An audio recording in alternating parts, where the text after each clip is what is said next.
ஹல்லேலூயா. தேவாதி தேவனுக்கு மகிமை உண்டாகட்டும். எத்தனை பேர் நிம்மதியாக இருக்கிறீங்க? நிம்மதியாக இருக்கவங்க மட்டும் சத்தமா ஹல்லேலூயா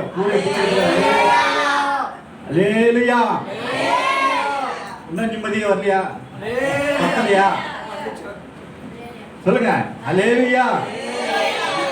ஒரு மனுஷனுக்குள்ள எந்த அளவுக்கு நிம்மதி இருக்குமோ அந்த அளவுக்கு ஹல்லேலூயா வரும். ஆமென். இது எந்த டவுட்டும் கிடையாது. ஒருவேளை ஹல்லேலூயா வரலனா நிம்மதியே இல்லைன்னு அர்த்தம். ஹல்லேலூயா. தேவனுக்கு மகிமை உண்டாகட்டும். தேவன் நமக்கு கொடுத்த அந்த ஒரு டூல் ஹல்லேலூயா. ஹல்லேலூயா என்ற டூல் நமக்கு கொடுத்துருக்கிறார். அப்போ அதை அப்பப்போ வந்து பயன்படுத்தணும். இன்னைக்கு இந்த நாளிலே தியானிக்க போற வசனம் என்னவென்றால் வீட்டை குறித்து தியானிக்க போறோம். அது வீடு என்னது? வீடு என்ன? வீடு நம்ம இருக்கிற வீடு தானே அப்படின்னு தியானிக்க போறோம். எடுத்துக்கொள்ளுங்கள். எபிரேயர் 3ஆம் அதிகாரம் 1லிருந்து 4ஆம் வசனம் முடிய ஒன்றாக படிப்போம். முதல்ல ஒரு வருஷத்தை படிங்க.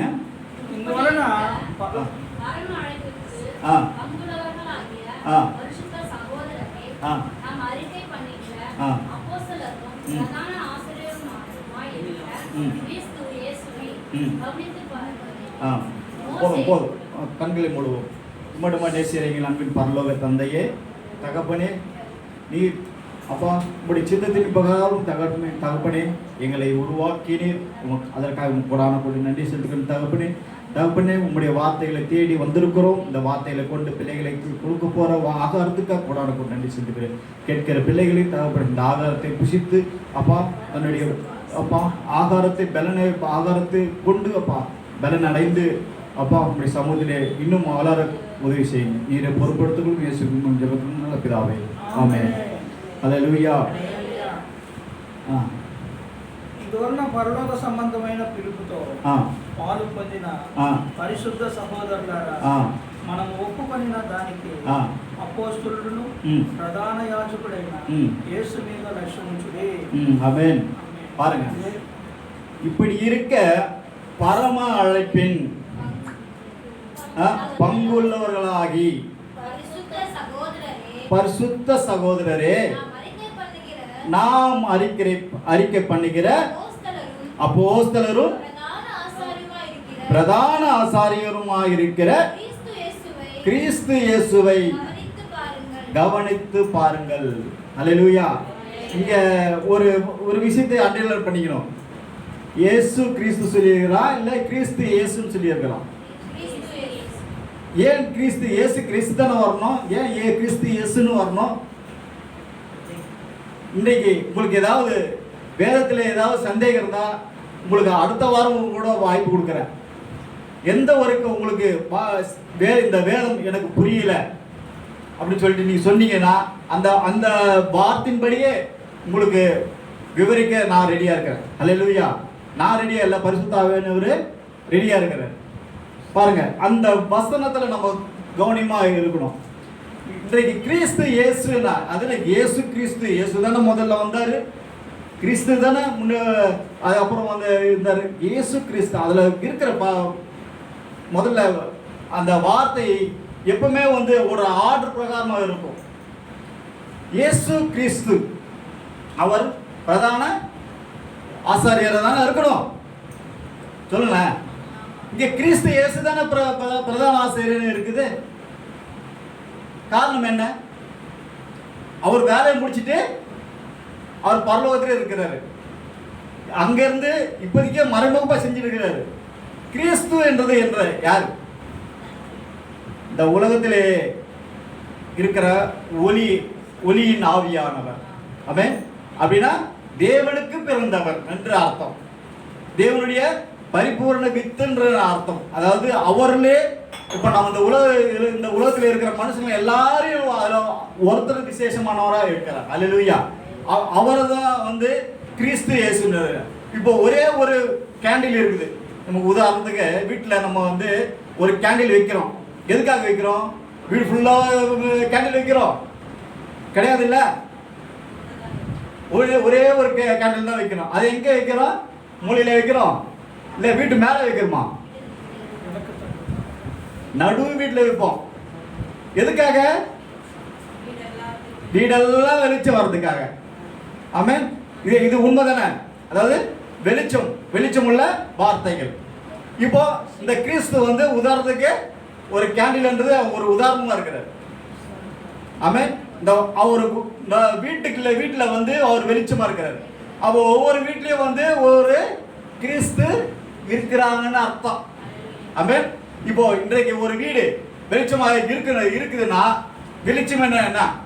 சந்தோஷம், சமாதானம் எல்லாமே நிறைஞ்சிருக்கும். அவங்களுடைய வீட்டில் பண்டிகை எப்பவுமே சந்தோஷமா இருக்கும். பாடுகள் வந்தாலும் எது வந்தாலும் சரி, அதெல்லாம் கேர் பண்ண மாட்டாங்க. காரணம் என்னன்னா அவங்களுடைய வீட்டில் ஒரு கிறிஸ்து இருக்கிறாருன்னு அர்த்தம். எத்தனை பேர் புரிஞ்சுக்கிறீங்க? ஒருத்தர் உண்மை உள்ளவர். அந்த கிறிஸ்து இயேசுவை ஆதாரமாக்கி கொண்டு, இப்ப புரியுங்களா? கிறிஸ்து இயேசுவை ஆதாரமாக்கி கொண்டு பிதாவை கனம் பண்ணுகிறார்கள். ஆமென். அப்படி இருக்கும் பொழுதுதான் இந்த கிறிஸ்து என்ற அந்த வீட்டுக்குள்ள வெளிச்சம் உதித்து கொண்டே இருக்கும். உதிக்க வீடு பிரகாசமாக மாறும். வீடு பிரகாசமாக என்ன ஆகும்னா வீட்டில் உள்ளவர்களும் பிரகாசமாக மறுரூபம் அடைவார்கள். அல்லேலூயா. புரியுங்களா? எத்தனை பேர் புரியுது உங்களுக்கு? வீட்டுக்குள்ள இருக்கிற அந்த ஒரே ஒரு அந்த ஒளி, உண்மையான ஒளி யார்? நம்ம தெரிஞ்சுக்கணும். ஒருவேளை நம்ம வீட்டில் உள்ள இருக்கவங்க யாராவது அமைதியா இருக்காங்கன்னா, என்ன அடிச்சாலும் என்ன திட்டினாலும் என்ன பண்ணாலும் அமைதியா இருக்கிறாருன்ற அதுக்கு அர்த்தம் என்னன்னா கிறிஸ்து அவங்களுக்குள்ள வேலை இருக்கிறாருன்னு அர்த்தம். ஆமென். அது என்ன எவ்வளவுதான் திட்டினாலும் சரி, எவ்வளவு ரோசமே வர மாட்டேங்குது. காரணம் என்னன்னா கிறிஸ்து அவருக்குள்ள இருக்கிறான்னு அர்த்தம். ஆமென். அந்த ஒளி அந்த இயேசுவின் மூலமாக பிதாவுக்கு கனெக்டா இருக்கு. ஆமென். இந்த உலகத்தில் எத்தனை பேர் உங்களால சொல்ல முடியும் நான் கிறிஸ்துவின் பிள்ளையா இருக்கிறேன், கிறிஸ்து இயேசுவின் மூலமாக நான் என் பிதாவுக்கு பிள்ளையா இருக்கிறேன் என்று அதிகாரத்தோடு சொல்ல முடியுமா? அப்படி சொல்வீர்கள். தேவனுடைய சித்தம் உண்மையில் இருக்கிறது அர்த்தம். அல்லேலூயா. தேவனுடைய சித்தம் உண்மையில் உதிக்க அவர் ஆயத்தமாக இருக்கிறார். அவருடைய காரியங்களை செய்கிற வல்லவரா இருக்கிறார். அதனால கிறிஸ்து இயேசு மூலமாக என்ற அந்த வார்த்தையை நாம் அனுதினமும் நாம் உச்சரிக்க வேண்டும். ஏனென்றால் தேவன் நமக்கு நன்மையை கொடுத்திருக்கிறார். அந்த நன்மையான காரியங்களை செய்ய முயற்சிப்பார்கள். யார் அவர்கள்? கிறிஸ்து இயேசுவின் மூலமாக இருக்கிற பிள்ளைகள். இயேசு கிறிஸ்துன்னு இல்லை. ஆமென். இயேசு கிறிஸ்துனா இயேசு உலகத்தில் இருக்கும் பொழுது கிறிஸ்துவுக்கு முன் கிறிஸ்துவுக்கு பின். இப்போ கிறிஸ்துவுக்கு பின் என்றது நடக்கிற காரியங்கள் தான் இப்போ நடந்துட்டு இருக்கு. அப்போ கிறிஸ்து தான் முன்னாடி இருக்கிறார். ஆமென். அதாவது கீழே, அதாவது பரலோகத்தில் பிதாவானவர், இரண்டாவது இயேசுவானவர், மூன்றாவது கிறிஸ்து. இந்த ஸ்தானத்தில் பிதா, குமாரன், பரிசுத்த ஆவியானவர். அப்போ இந்த உலகத்தின் பிரகாரம் இருப்போமானால் கிறிஸ்து, இயேசு, பிதா. ஆமென். அப்போ அந்த அக்கினி கீழிருந்து தான். இப்போ ஒரு வீட்டில் ஒரு வீடு ஃபுல்லா பிரகாசம் அடையினா யாரோ ஒருத்தர் கொளுத்தி போட்டாங்கன்னு வச்சுங்க, வீடு எங்க தெரியும்? டாப்ல இருந்து தெரியுமா, அடியில இருந்து தெரியுமா? ஏதோ ஒரு அந்த எலக்ட்ரிக் ஷாக்கா எரிஞ்சிச்சு, ஏதோ ஒன்று ஃபயர் ஆயிடுச்சு, கேஸ் மூலமா ஏதோ பத்திடுச்சு, மேலும் தெரியுமா கீழே தெரியுமா? கீழே இருந்து ஏரியா பேஸ்மெண்ட்ல இருந்து அப்படியே அக்கினி அப்படியே கொஞ்சம் கொஞ்சமா ஏறும். மேல இருந்து மேல அப்படியே ஃபுல்லா கவர் எப்போ ஆகும்? ஃபைனலா அந்த உள்ள எல்லாமே அக்னி மயமாக ஃபுல்லா சூழ்ந்து கொள்ள பிறகுதான் கப்புன்னு பிடிக்கும். எப்படி சொல்றது புரியுங்களா உங்களுக்கு? அப்போ இந்த உலகத்துல இருக்கிறவங்க எல்லாருமே வந்து அந்த அக்கினின்னு ஒரு கருவியா இருக்கணும். கிறிஸ்து என்றால் அக்கினியின் அந்த மூளைப்பொருள். அந்த அக்கினியின் அந்த நெருப்பு அந்த குழம்பு சொல்லுவாங்களா, நெருப்பு குழம்பாக இருக்கணும் ஒரு கிறிஸ்து. கிறிஸ்து என்றால் நம்மளுடைய மனுஷகுமாரன் ஆவியானவர்கள் என்று அர்த்தம். அப்போ இந்த உலகத்துல நம்ம வாழ்றோம். எந்த அளவுக்கு நம்ம அக்கினியா இருக்கிறோம். அக்கினி என்றால் என்னது? எரிஞ்சு விடுறதான அக்கினி கிடையாது. நீதிக்கு உட்பட்டு நீதிக்கு வாழ்ந்து அநீதியை எதிர்க்கிறவர்களாக இருக்கணும். அநீதி தேவனுடையது அல்ல. நீங்க நாம் தேவனுக்கு பிறந்தவர்களா என்று ஒரே ஒரு அர்த்தம் என்னன்னா, நீதிக்கு பிறந்தவர்கள் அந்த அர்த்தம். எத்தனை பேர் ஒத்துக்கிறீங்க? நீதிக்கு பிறந்தவர்கள். நீதி அப்போ கிறிஸ்தவனா என்னென்ன அர்த்தம் சொல்லுங்க? நீதிக்கு பிறந்தவர்கள். அப்போ கிறிஸ்து இயேசு மூலமாக நாம் இந்த உலகத்திலே மகிமைப்படுத்தவர்களாக இருக்க வேண்டும். அடுத்த வசனம் படிப்பா, 2வது வசனம்.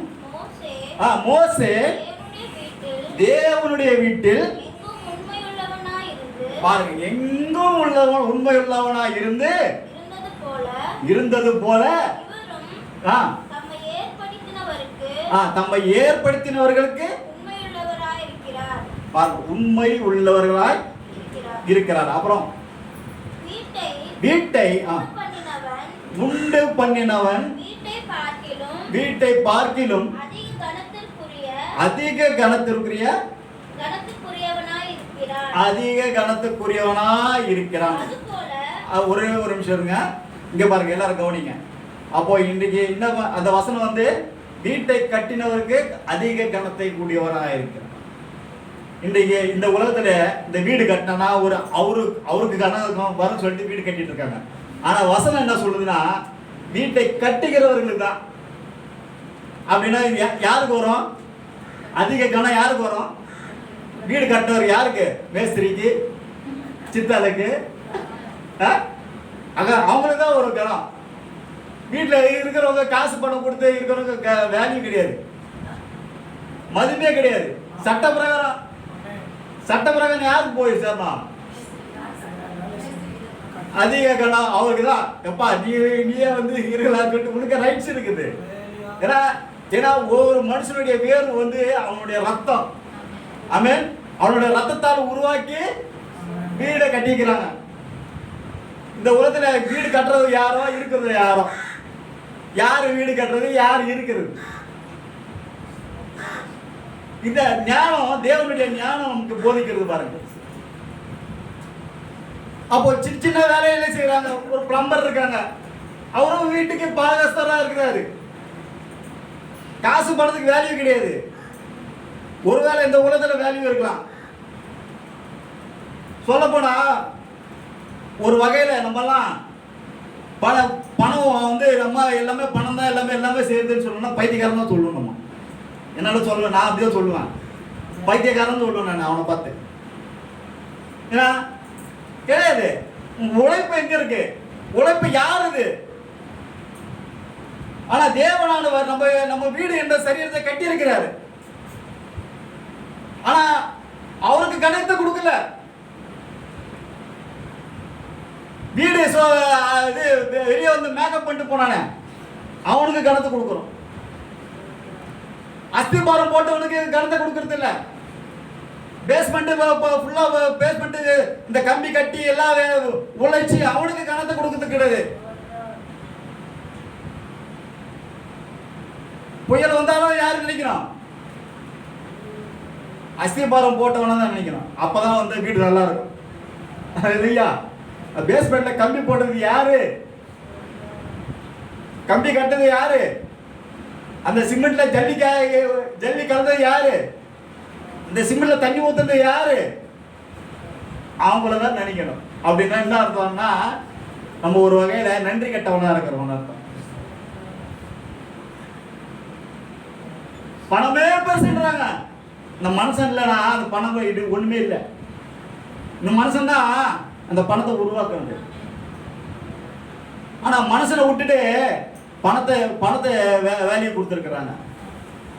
ஆனா ஜீவன் உள்ள தேவன் நமக்கு ஜீவனை கொடுத்து, உயிரை கொடுத்து, சரீரத்தை கொடுத்து, எல்லாமே நமக்கு அவயவ பாகங்களா கொடுத்து, இன்றைக்கு மனுஷனுக்குள்ள இருக்கிற அவயவங்களும் திருடப்படுகின்றன.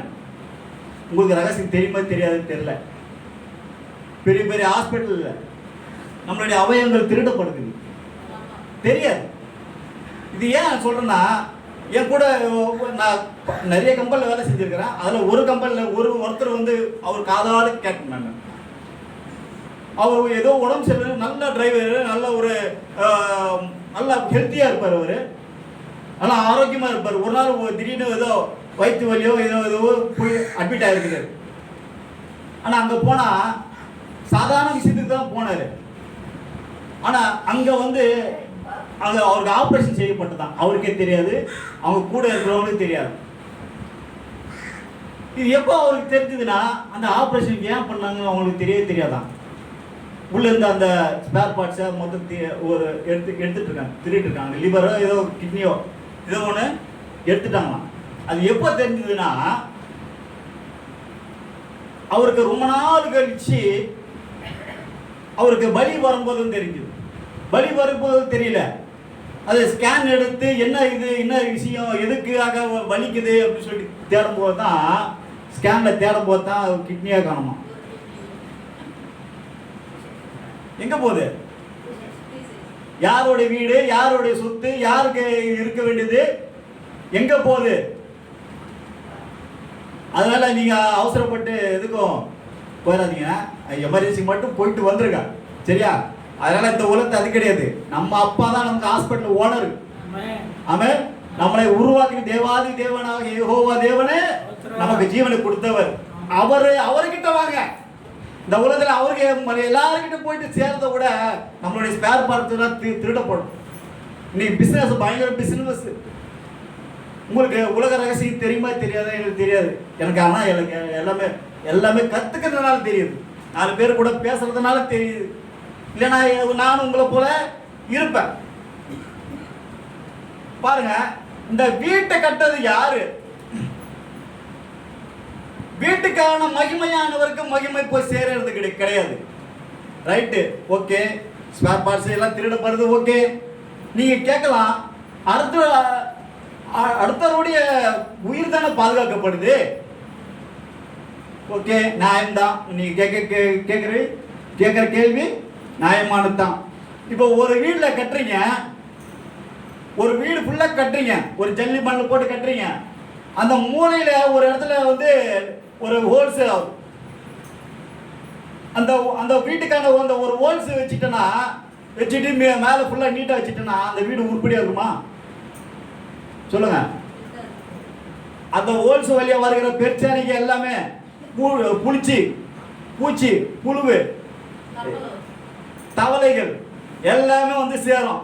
எங்க நல்ல பங்களா இருக்கிற வீட்டுக்குள்ள சின்ன ஹோல்ஸ் இருந்தா, அதே போல சரீரத்தில் இருக்கிற இந்த ஹோல்ஸ், அந்த ஸ்பேர் பார்ட்ஸ் என்ற அந்த கருவி, அந்த கிட்னி, திருடப்பட்ட கிட்னி அந்த இடத்துல என்ன ஆகும்?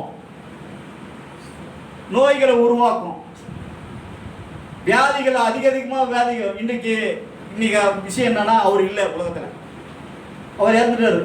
அந்த எவ்வளவு எத்தனை நாள் தான் ஒரு கிட்னியால் தாங்க முடியும்? பாருங்க, இந்த காரியம் இன்றைக்கு சுவிசேஷம் என்னன்னா, அடுத்த வசனம் படிக்குமா? வீட்டை கட்டினவருக்கு உண்டு பண்ணினவன் வீட்டை பார்க்கிலும்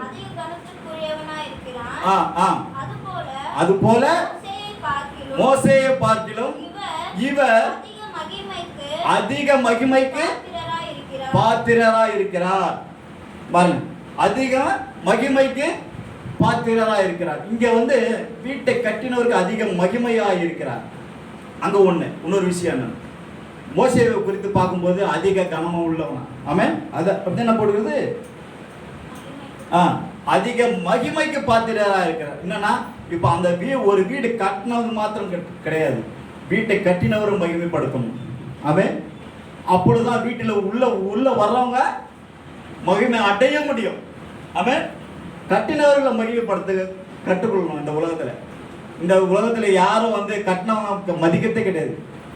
அப்படின்னா ஒரு மேஸ்திரியோ ஒரு யாரு சித்தாலோ யாருக்கோ வந்து கேட்டா அவங்க சம்பளத்துக்கு வந்துட்டு போனாங்க.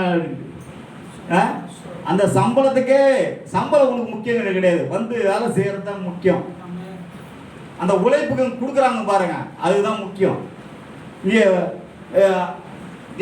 தேவனும் தேவன் நமக்கு ஆதியிலே ஆதாம உருவாக்குறதுக்கு முன்னாடியே நம்மளை அவருடைய சிந்தையில நம்மளை உருவாக்கினார்.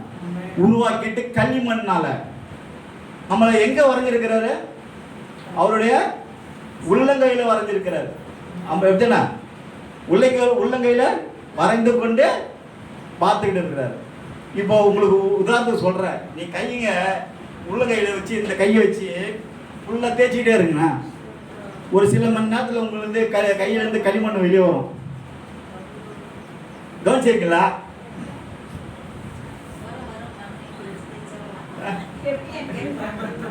கவனிச்சிருக்கீங்களா? நல்லா கவனிச்சிங்க. அப்போ அங்க அந்த நம்ம அந்த அறிவை பயன்படுத்தணும். அப்போ நம்ம உடம்பு என்னது? களிமண் தானே. அப்ப அந்த களிமண்ணை வச்சு தேவன் மகிமை அடையணும்ல. இந்த களிமண்ணை உருவாக்கினவர் மகிமை அடையணும்ல.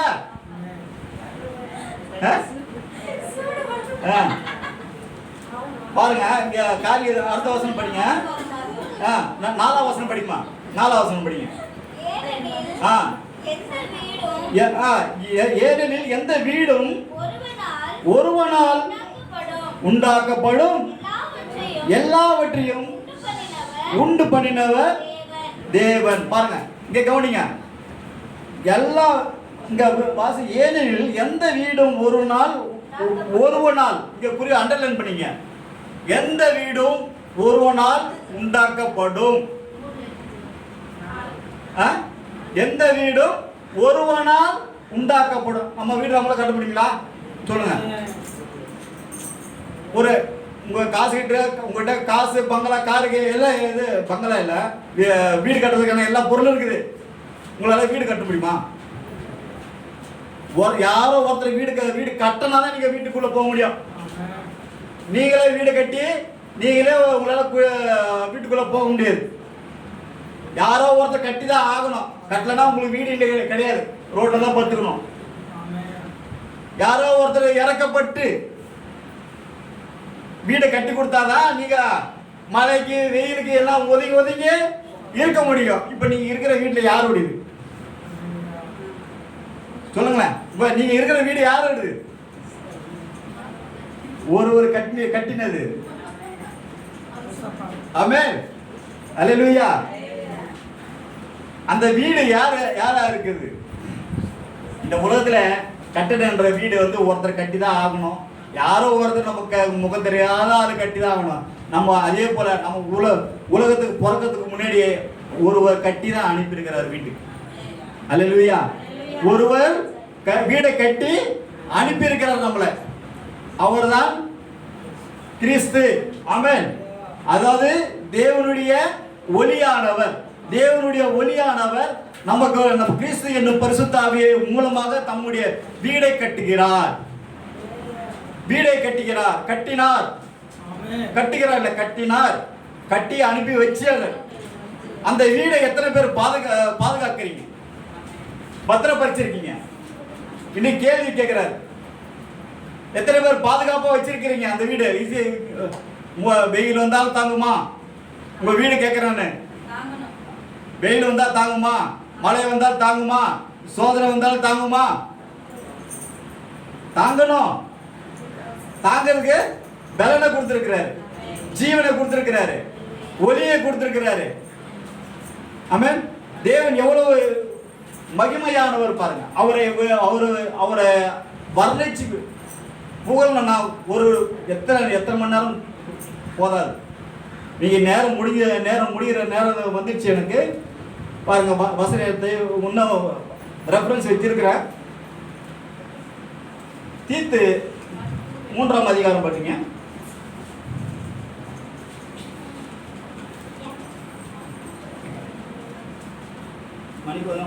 தீத்து 1ஆம் அதிகாரம் 10ஆம் వచనం. అనేకులు విశేషంగా సున్నతి సంబంధులను అవిధేయులను వదరబోతులను మోసపుచ్చు వారినై ఉన్నారు. వారి నోళ్ళు మోయింపబడిన అట్టి వారు ఉపదేశింపకూడని వాటిని దుర్లాభము కొరకు 11 11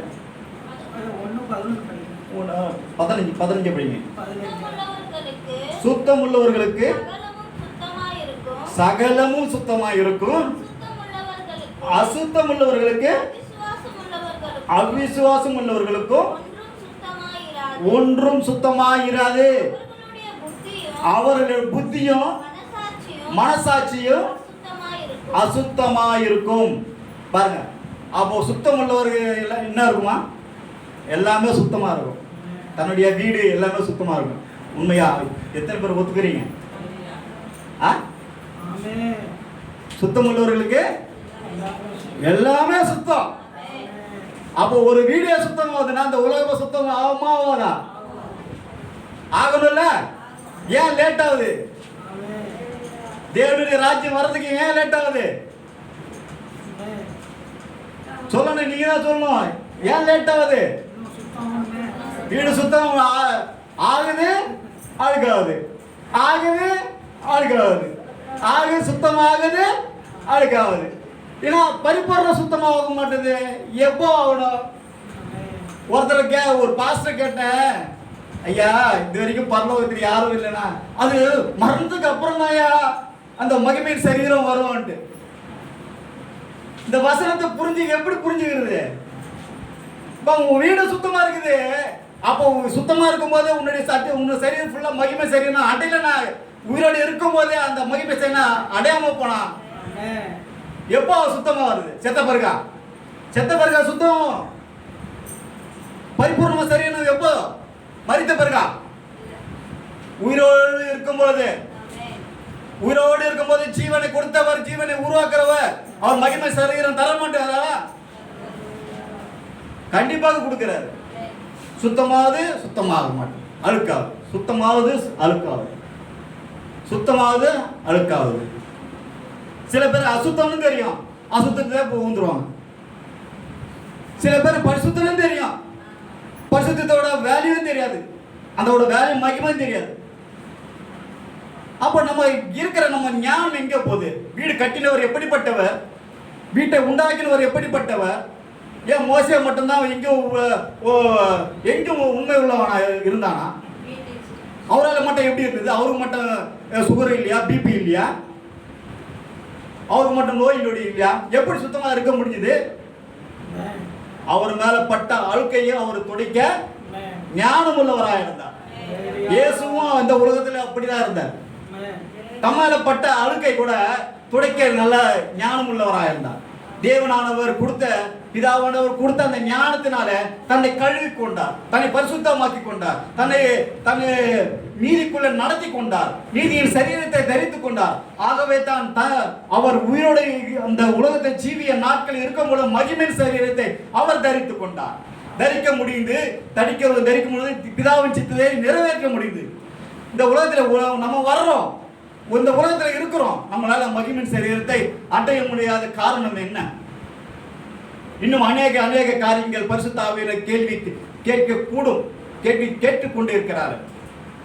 ஆனா இதுவரைக்கும் நான் என்ன செஞ்சேன்? இதுவரைக்கும் நான் எந்த உங்க வீட்டுக்குள்ள நான் உண்மைதான் நான் இருக்கிறேன், நீங்க ஏன் எனக்கு உண்மையா இருக்க மாட்டேன்? நம்மளை கேள்வி கேட்கிறார். அவர் எவ்வளவு துக்கமா அடைந்து இருக்கிறார்.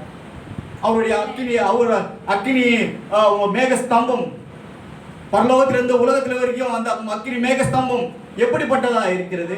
நாம் எப்படிப்பட்டவர்களாக இருக்கிறோம்? ஆமென். தேவன் இன்னும் அதிகமாக அநேக நாட்கள் தேவன் சித்தமானால் இன்னும் ரகசியங்களை உங்களோடு பகிர்ந்து கொள்ள தேவன் வாய்ப்பு கொடுப்பாரானால் தேவனுக்கு மகிமை உண்டாகட்டும். என்னுடைய நேரம் முடிந்ததுனால அநேக காரியங்கள் லாஸ்ட் வசனத்தை மட்டும் முடித்து விடுகிறேன். அல்லேலூயா. எடுத்துக்கொள்ளுங்க. ஓசியா 2ஆம் அதிகாரம் கடைசி வசனம் பாருங்க, 23ஆம் வசனம். ஒரே ஒரு வசனம் மட்டும் படிங்க, முடிச்சிடுறேன். நான் அவளை எனக்கென்று பூமியிலே விதைத்து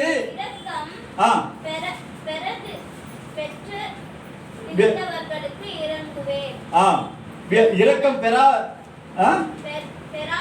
பெறாதவர்களுக்கு இறங்குவேன்,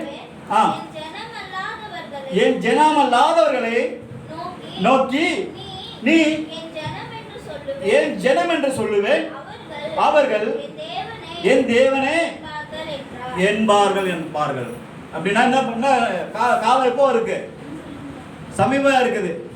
எல்லாரையும் கூப்பிட செய்வேன். அந்த மாதிரி எல்லாரும் வந்து என்னை நோக்கி கூப்பிட நான் அந்த மாதிரி செய்வேன். காலம் சமீபத்து இருக்குது. அதனால நம்ம வந்து நம்மளுடைய வீட்டை வந்து ஆக்கிக்கொண்டே இருக்கணும். ஹல்லேலூயா. தேவன் எப்படிப்பட்டவர்கள் பாருங்க, தம்முடைய வார்த்தைகளை கொண்டு நமக்கு தெளிவாக போதித்திருக்கிறார். அந்த வார்த்தைகளை கொண்டு இந்த உலகத்திலே இன்னும் அதிகமாக அக்கினியாய் நீதிக்குட்பட்டவர்களாய் ஒளியின் பிள்ளைகளாக இருக்க வேண்டும். அதுக்காக தான் கிறிஸ்து இயேசு என்று நமக்கு அந்த மூலமாக பிதாவானவரை கனப்படுத்தும்படியாக இந்த நாமத்தை நமக்கு கொடுத்திருக்கிறார். ஹல்லேலூயா. தேவனை உங்களை ஆசீர்வதிப்பாராக. ஆமென்.